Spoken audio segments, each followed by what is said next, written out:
you might be looking at this anatomy model here and thinking, wow, a lot of those internal organs are missing. Very true.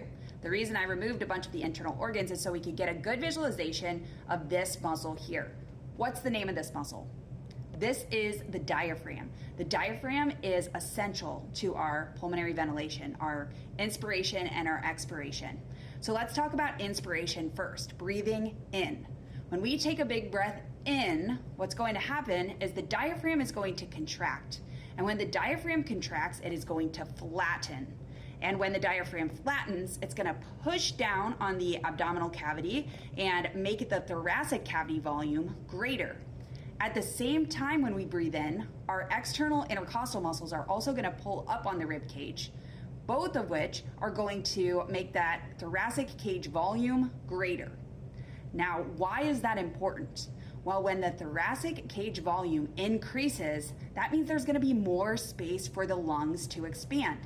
So as the lungs are stretched to fill up that increased thoracic cavity volume, the pressure inside of the alveoli of our lungs is going to drop.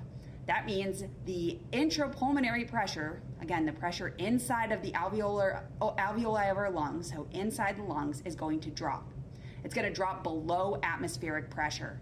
So why is this relevant? Well, that is going to encourage gases to move in to the lungs, so that the lungs can properly fill up with air.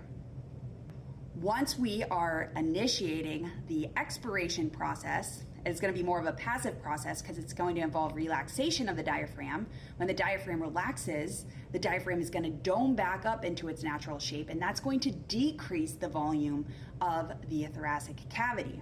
When that volume of the thoracic cavity decreases, it is going to mean that the pressure is going to compress the lungs. So the pressure inside the lungs, that intrapulmonary pressure, is going to increase above atmospheric pressure.